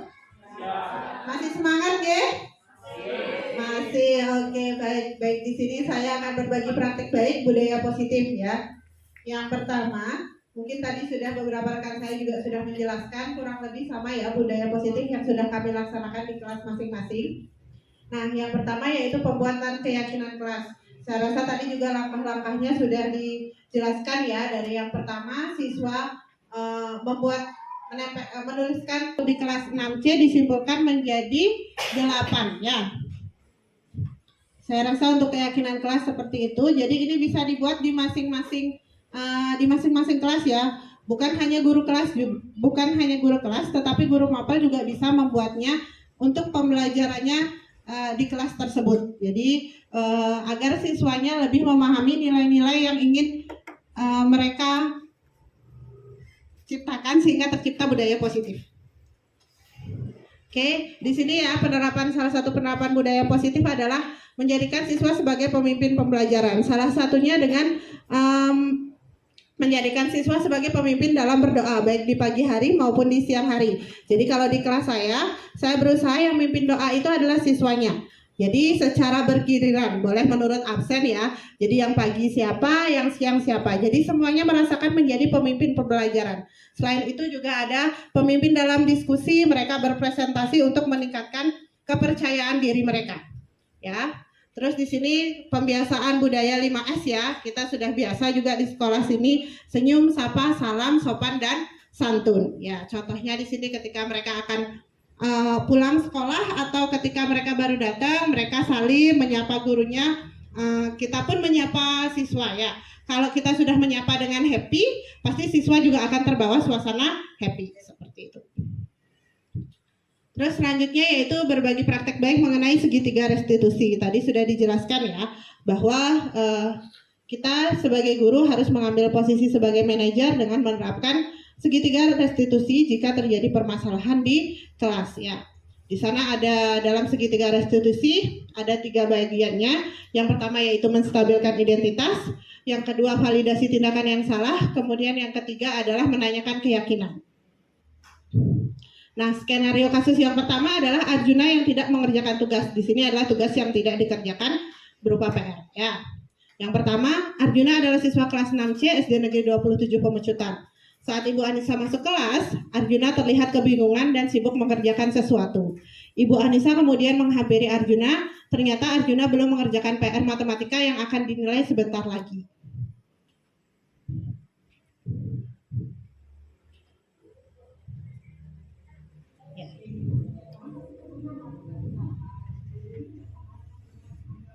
Oke, di sini pada tahap yang pertama menstabilkan identitas ya. Jadi ketika saya masuk kelas, saya melihat Arjuna ini terlihat dia sendirian ketika temannya di luar, dia sendirian di kelas sedang sibuk dan terlihat ketakutan. Jadi saya tanyakan, saya hampiri dia, kemudian saya tanyakan, kenapa dia seperti itu? Kenapa dia di kelas? Ternyata alasannya karena dia tidak mengerjakan tugas.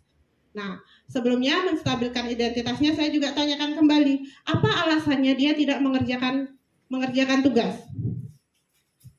Ya, jadi dia tidak mengerjakan tugas karena alasannya sama, bermain game sampai malam. Cuma di sini dia ada ketakutannya ya karena tidak mengerjakan, kemudian mengerjakan pagi-pagi di awal. Dia ada rasa tanggung jawabnya bahwa dia juga harus mengerjakan tugasnya. Jadi saya tanyakan kemudian tindakannya dia ini salah atau benar. Ternyata dia menyadari bahwa dia melakukan kesalahan dengan tidak mengerjakan tugas akibat kelalaiannya dia sendiri. Jadi memvalidasi tindakan yang salah. Jadi memahami bahwa siswa itu dia memahami akan kesalahannya sendiri.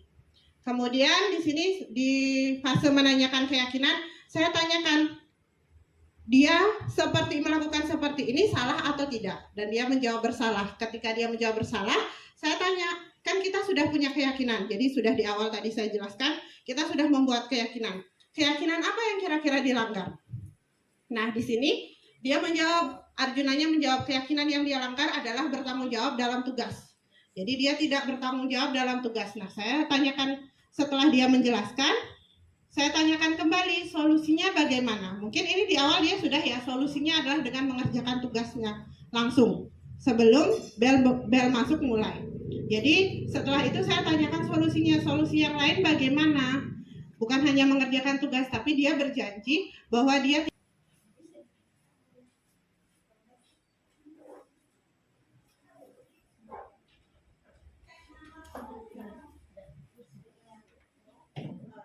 ini skenario yang kedua yaitu Aulia tidak mengikuti kegiatan ekstrakurikuler pramuka. Nah, di sini kita tahu ya bahwa untuk kelas 4, 5, 6 ekstra pramuka itu adalah wajib ya.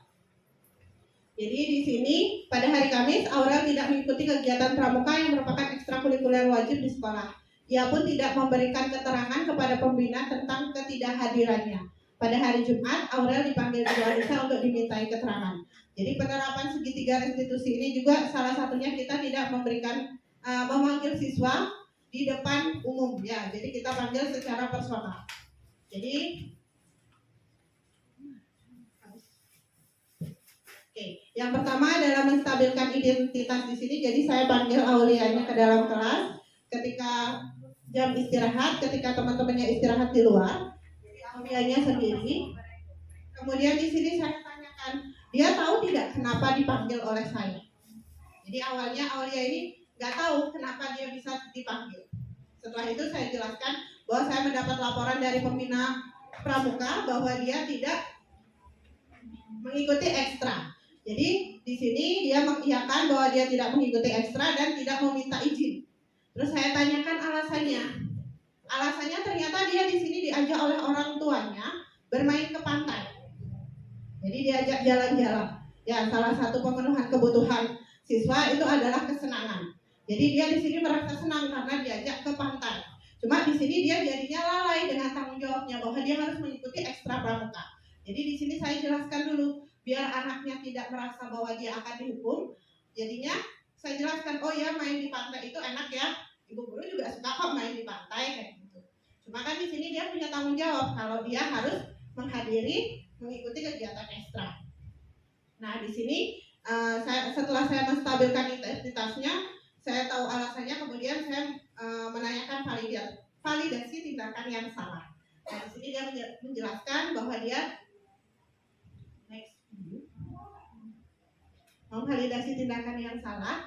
Jadi di sini dia mengetahui bahwa tindakan yang dia lakukan adalah salah karena dia sudah tidak mengikuti ekstra. Dan yang kedua juga dia tidak meminta izin kepada pembina ekstra. Nah setelah memvalidasi tindakan yang salah, dia juga mengetahui bahwa dia telah melanggar keyakinan kelas yang telah disepakati, yaitu tertib mengikuti kegiatan sekolah. Jadi dia tidak tertib mengikuti kegiatan sekolah. Nah untuk selanjutnya yaitu menanyakan keyakinan. Yang tadi dia sudah melanggar keyakinan untuk tertib mengikuti peraturan sekolah. Nah selanjutnya dia berjanji dia akan mengikuti kegiatan dengan baik, dan jika memang ada acara dengan keluarganya maka dia akan mengikuti kegiatan terlebih dahulu, baru setelah itu dia mengikuti acara keluarganya. Nah di sini ada tanggapan siswa ya. Di sini saya diberikan tanggapan yang sangat positif oleh siswa baik Arjuna maupun Aulia mengenai penerapan segitiga restitusi yang saya berikan. Karena di sini bukan kita menjudge, tapi kita menanyakan alasannya sebagai terlebih dahulu. Jadi kita menanyakan kenapa siswa melakukan kesalahan tersebut, dan mereka dibiarkan untuk mencari solusinya sendiri dan menjadikan mereka berubah menjadi pribadi yang lebih baik. Jadi saya dapat mengambil kesimpulan, penanganan kasus yang dilakukan guru dengan menggunakan pendekatan segitiga restitusi, diharapkan guru dapat memposisikan dirinya sebagai manajer dengan mengajukan pertanyaan-pertanyaan bermakna yang membuat murid menjadi mandiri dan bertanggung jawab. Jadi murid menyadari kesalahannya dan menemukan solusi atas permasalahannya sendiri. Baik, sekian praktik baik yang ingin saya bagikan. Semoga bisa bermanfaat. Terima kasih. Selanjutnya praktik baik dari Ibu Dayu Ratna.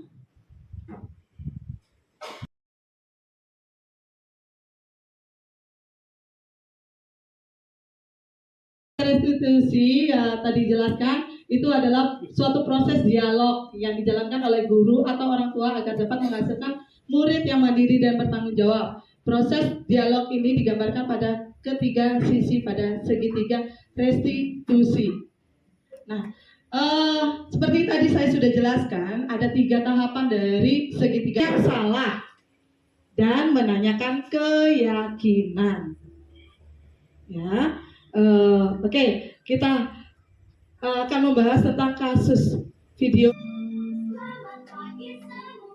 Nah, tetapi di saat hari Senin dia lupa membawa topi dan dasi. Jadi saya tanyakan dulu. Pertama dia datang dengan nunduk, dia takut. Takut kenapa? Alasannya dia takut karena topinya tidak bawa, topi dan dasinya tidak bawa. Padahal sudah saya jelaskan, kemarin ada temannya yang lupa juga. Akhirnya kita tanyakan lagi, kira-kira alasan kamu apa? Nah di situ nanti ada validasi tindakan yang salah. Kita menanyakan apa kesalahan yang dia lakukan. Dia bercerita bahwa ya Bu, saya nanti kesalahan saya tidak memakai topi dan dasi itu karena dia terburu-buru. terburu-buru ke sekolah, jadi dia lupa mengambil. Tapi dia sudah bagus, tidak terlambat datang. Hanya kesalahan dia tidak pakai topi dan dasi. Saya tanyakan, keyakinan kelas apa yang sudah dia langgar? Apakah dia melanggar atau tidak? Ternyata dia melanggar. Dia akui dia melanggar, yaitu disiplin. Nah, dia langsung memberikan testimoni. Sahla adalah siswa kelas 5B di SD Negeri 27 Pemecutan. Pada hari Jumat, Sahla marah-marah dan tidak terima pekerjaannya selalu dicontek oleh temannya di kelas. Sahla pun marah, memaki dan tidak dapat menahan emosinya. Pertama, menstabilkan identitas.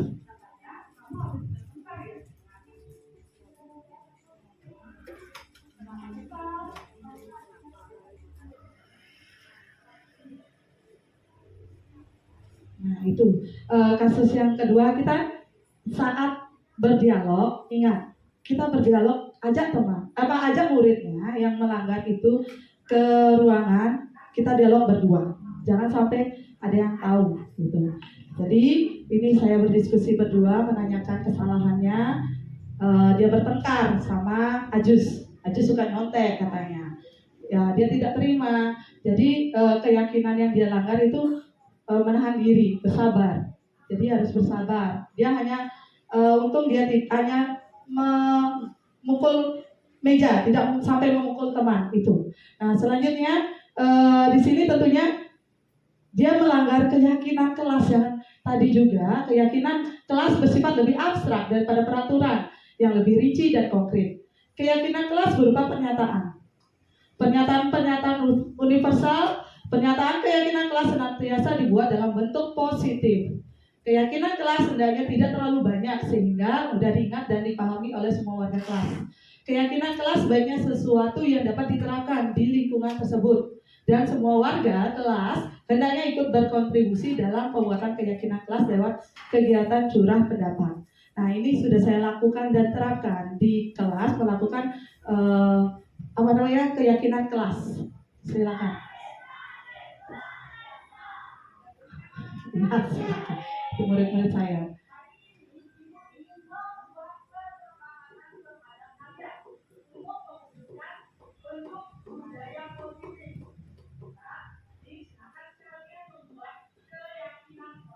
Kita mengajak anak-anak untuk membuat keyakinan apa yang ingin mereka buat.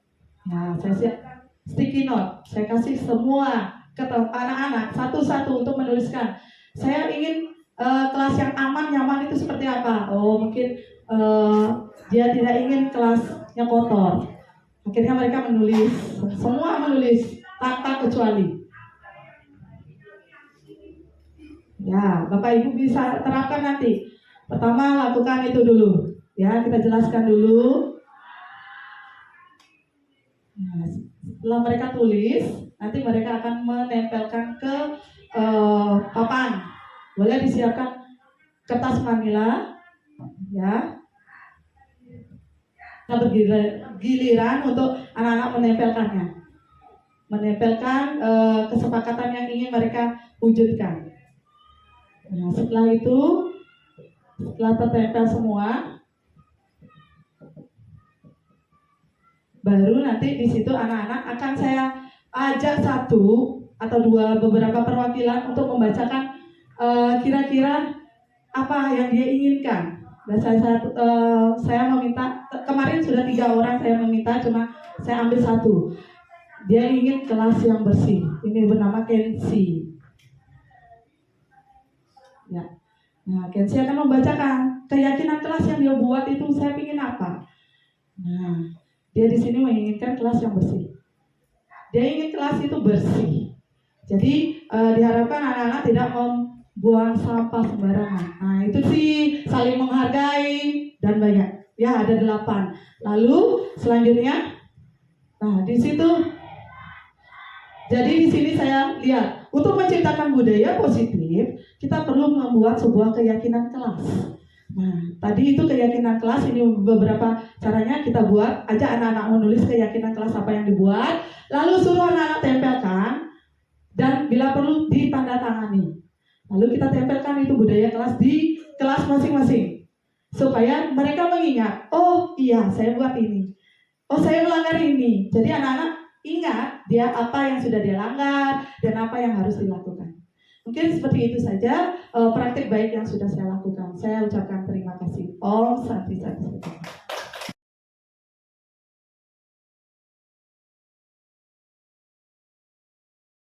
Sekarang izinkan saya untuk berbagi praktik baik dengan Bapak Ibu semuanya. Ya, adapun praktik baik budaya positif yang telah saya lakukan yaitu dua kegiatan, yaitu pertama pembuatan keyakinan kelas dan yang kedua penerapan dari segitiga restitusi. Baiklah, untuk praktik baik yang pertama yaitu pembuatan keyakinan kelas.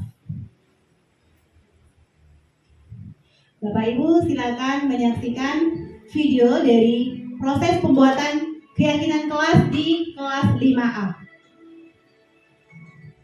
Adapun langkah-langkahnya, step by step. Pertama, menjelaskan mengapa keyakinan kelas tersebut dibuat.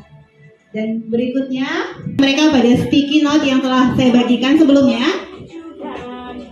semua siswa tanpa terkecuali membuat keyakinan yang ingin mereka buat di kelas.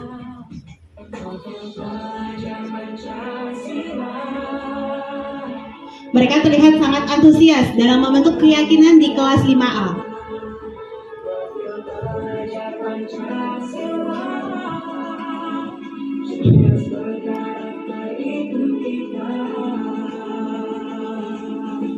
Setelah mereka membuat keyakinan kelas masing-masing, mereka secara bergiliran menempelkan ke depan di papan tulis.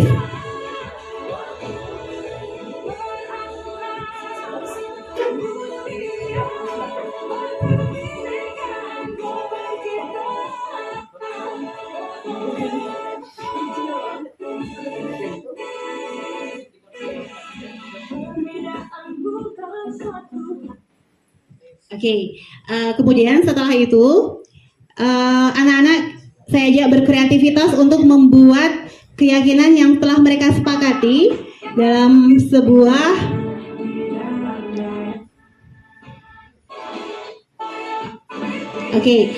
setelah anak-anak selesai menempelkan di papan, kemudian saya ajak mereka berkreativitas membuat keyakinan kelas itu dalam sebuah pajangan, kemudian ditempelkan dipajang di dinding kelas.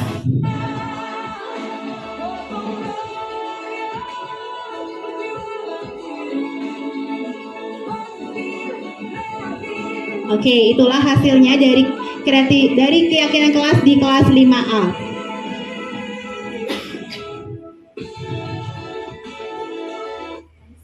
Oke.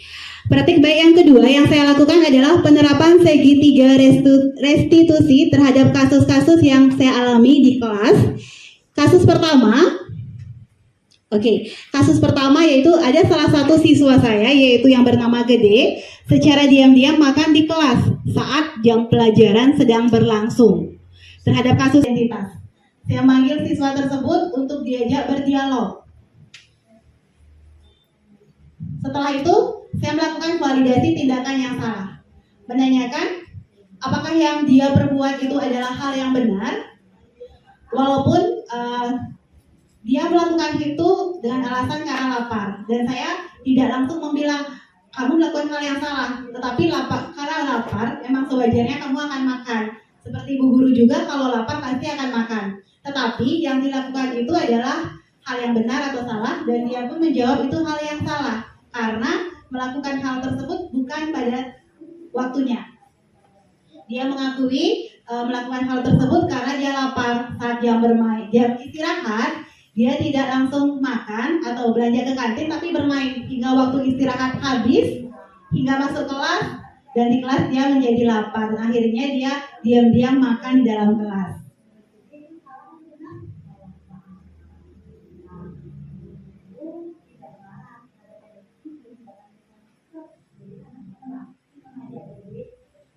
Oke, yang terakhir adalah langkah ketiga menumbuhkan keyakinan. Saya menawarkan kepada Gede, kepada murid saya, solusi apa yang bisa Gede ambil terhadap permasalahan tersebut, terhadap kesalahan yang telah dia lakukan. Dan dia memberikan jawaban kepada saya bahwa dia akan selalu sarapan sebelum ke sekolah, dan kedua, jika jam istirahat dia akan makan terlebih dahulu, pergi ke kantin untuk berbelanja atau makan bersama teman-temannya, setelah itu barulah dia bermain, sehingga hal tersebut tidak akan terulang kembali. Oke, itulah penerapan segitiga restitusi pada kasus pertama yang telah saya alami. Baiklah, di sini saya akan berbagi penerapan segitiga restitusi terhadap kasus kedua, yaitu saat ulangan matematika, salah seorang siswa saya bernama Megita membuat keributan di kelas karena dia memukul meja dan memarahi temannya Wira. Dari hal tersebut, saya melakukan segitiga restitusi kembali untuk menyelesaikan kasus tersebut.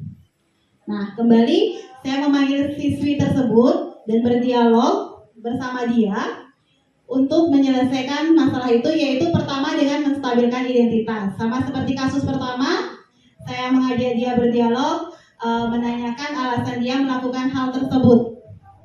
Dan dia mengatakan dia marah kepada temannya karena berulang kali dia menyontek pekerjaannya, padahal dia belajar dengan baik sebelumnya agar bisa menjawab soal ulangan, namun temannya dengan seenaknya menyontek pekerjaannya. Hal itu membuat dia marah, tidak terima karena temannya seenak hati menyontek pekerjaannya dia. Kemudian karena dia emosi, dia memukul meja dan memarahi temannya. Nah, di sini saya tidak membilang dia kamu telah salah, tapi saya kembali memvalidasi tindakannya bahwa yang dia lakukan itu memang karena dia emosi. Tetapi kemudian saya menanyakan, apakah hal tersebut memang adalah hal yang benar atau salah, walaupun itu karena membela dirinya. Dan dia mengakui kalau itu hal yang salah. Tidak seharusnya dia melakukan hal itu karena telah melanggar keyakinan kelas. Dan dia mengatakan keyakinan kelas yang telah dia langgar adalah menjaga ketertiban di kelas serta menghormati orang lain. Kemudian saya melakukan langkah ketiga, yaitu menumbuhkan keyakinan, yaitu bersama-sama menanyakan solusi apa yang bisa siswi tersebut ambil untuk menyelesaikan permasalahan tersebut. Sehingga di kemudian hari dia tidak melanggar lagi keyakinan kelas yang telah disepakati di kelas secara bersama-sama.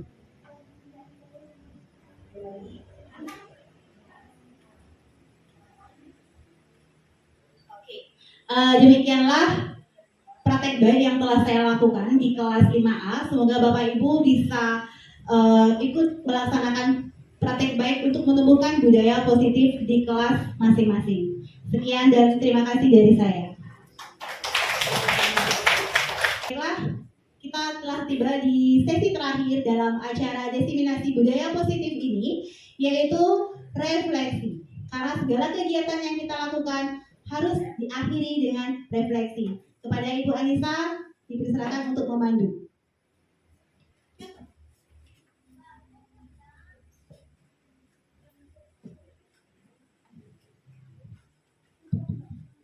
Baik Bapak Ibu, jadi benar sekali sekarang sudah sampai di penghujung acara ya. Jadi untuk kegiatan terakhir yaitu refleksi. Apapun kegiatan kita, benar kita harus refleksi. Jadi dari kegiatan diseminasi budaya positif, baik itu pemaparan materi maupun dari segi berbagi praktek baik dari rekan CGP, apakah saya di sini ada beberapa pertanyaan.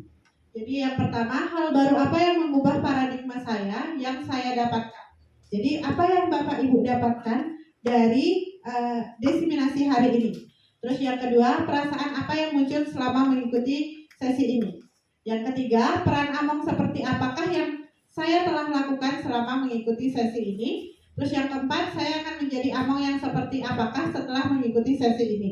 Jadi Bapak Ibu dapat menuliskannya ya pada satu lembar kertas mengenai refleksi dari masing-masing. Ya, atau saya minta satu orang untuk bisa mengungkapkannya secara langsung, satu atau dua orang. Silahkan bagi Bapak Ibu yang mau mengungkapkan pendapatnya mengenai refleksi diseminasi hari ini.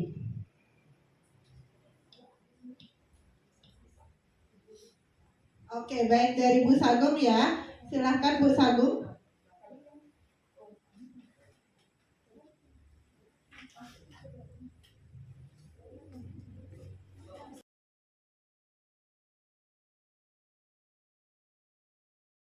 CGB peserta CGB teman-teman saya tadi, hal baru apa yang mengubah paradigma saya yang saya dapatkan.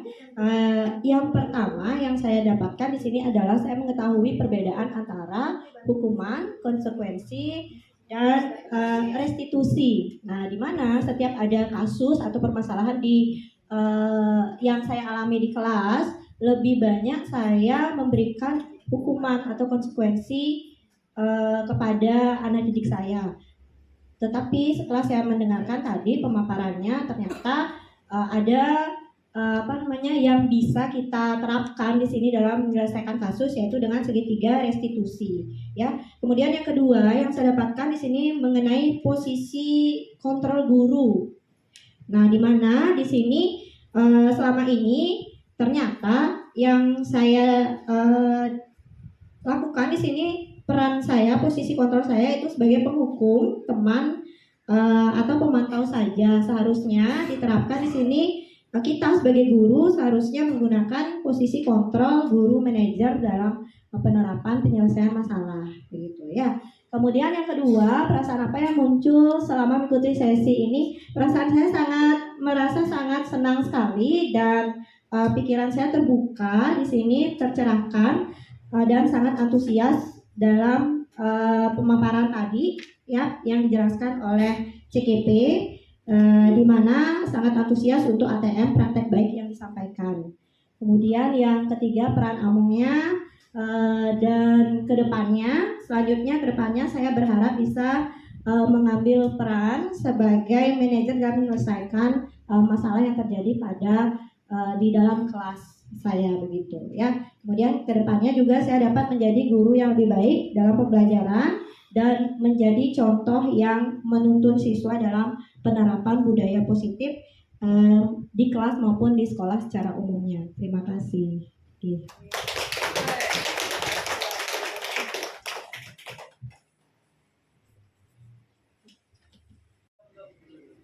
Demikianlah serangkaian acara kita pada hari ini. Semoga apa yang kita laksanakan sekarang bisa bermanfaat bagi kita semua. Dan mari kita bersama-sama menumbuhkan budaya positif di sekolah dengan menciptakan sekolah dan pembelajaran yang menyenangkan sehingga dapat menumbuhkan siswa berkarakter profil belajar Pancasila. Kami dari CGB Angkatan 9 Kota Denpasar di SD Negeri 27 Pengecutan meminta maaf yang sebesar-besarnya apabila dalam kegiatan hari ini ada hal atau kesalahan yang disengaja maupun tidak yang kami lakukan. Sekali lagi kami mohon maaf yang sebesar-besarnya. Dan akhir kata kami mengucapkan terima kasih yang sebesar-besarnya atas dukungan dan support dari rekan-rekan guru semuanya. Baiklah sebelum